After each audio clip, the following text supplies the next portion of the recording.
Yo guys, Oink here, and today I'm actually going to be bringing you some of the Medal of Honor beta, and the games were really quite long, so what I've done for you here is I've got a collection of clips pretty much. It's nothing like a montage, it's literally just a collection of clips that I've stuck together, although what you will notice is they're all with the sniper rifles, and I'll just go over that.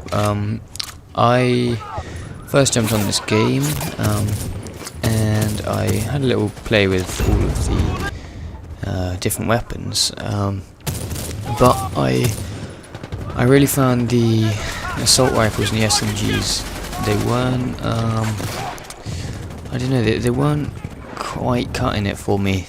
I don't know, there's something about them didn't quite qualify what I would expect for a good first-person shooter. They weren't quite, I don't know, they didn't quite feel finished.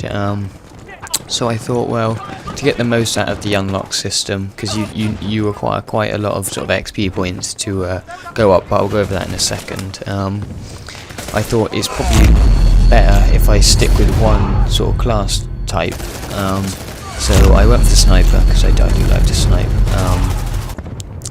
And so to start with, you are given with the US, you are given the M21,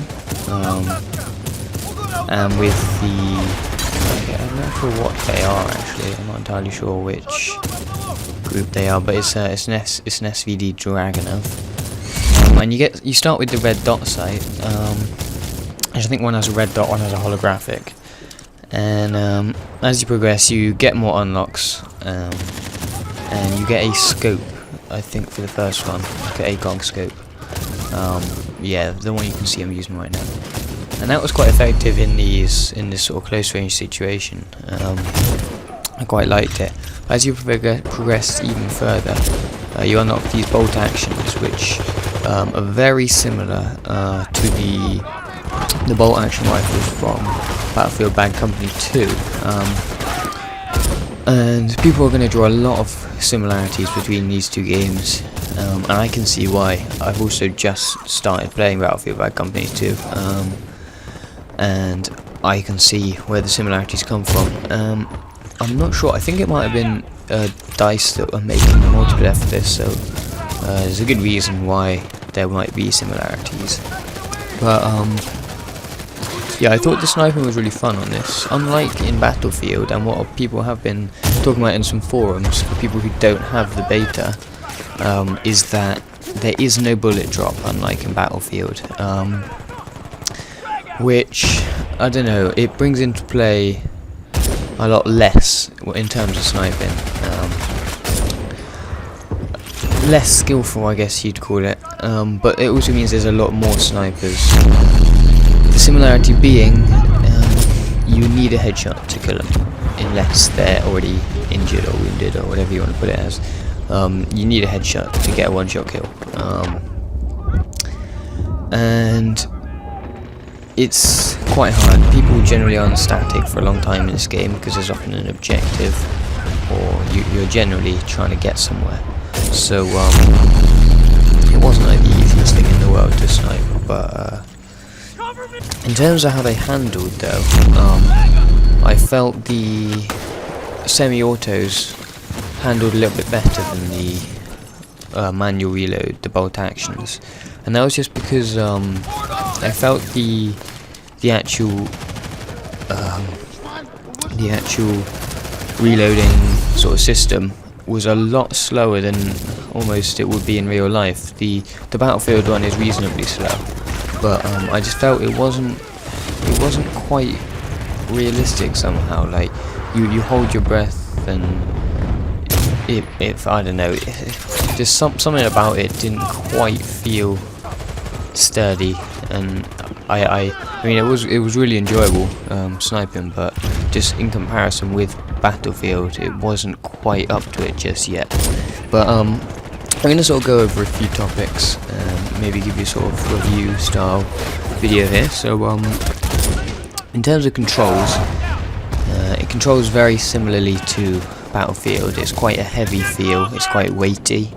To people who are really into Call of Duty, it'll probably feel quite sluggish, which really takes some getting used to. And sensitivity, you can turn it up, but I find it's not entirely justified. It is almost either too sensitive or way too unsensitive, but you do get used to it with a certain amount of playing time. I mean, I got used to it eventually, and I think a more slow-paced game like this suits a slightly more sluggish control system, like in Battlefield, really. But I would actually say it's slightly more heavy controls than Battlefield, just slightly, but again quite similar there. In terms of the graphics are really nice. The lighting is really nice. You get to play two different maps. There's this cityscape one, which is basically a team deathmatch, which you can see I'm just going on an axe rampage right here.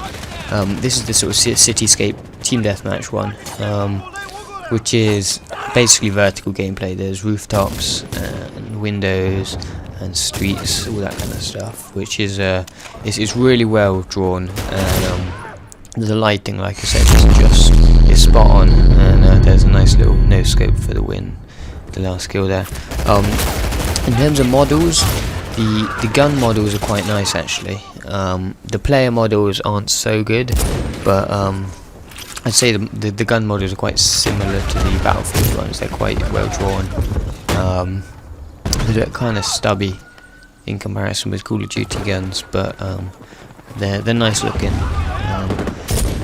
I've talked about the maps. I mean, in terms of layout, this map here was the objective-based one. It's kind of like Squad Rush from Battlefield, only there's only one objective the other team has to get to each time, and you get pushed back as you go.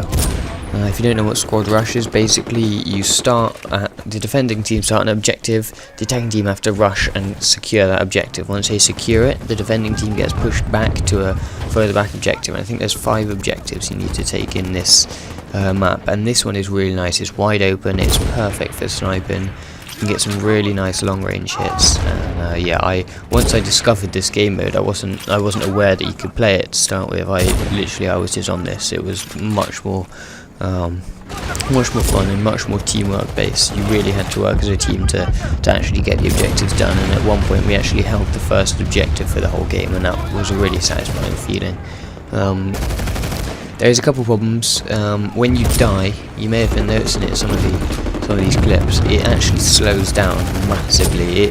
It verges on just freezing for a second before you die, which is quite frustrating. You get over it, but it's a bit of a pain, and I'm guessing that's the kind of thing they'll sort of smooth out when the actual game comes out.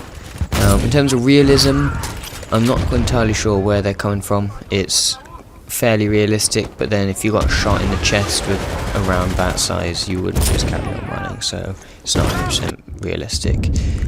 Overall then, I enjoyed playing it. It had a good amount of fun, but I've got Battlefield, I'm not going to buy it, and I think in terms of what other people are going to do, I'd say it doesn't quite match it. So I hope you enjoyed this, and if you did, be sure to check out my channel, and to check out PandaMultiMedia, and I'll see you guys later.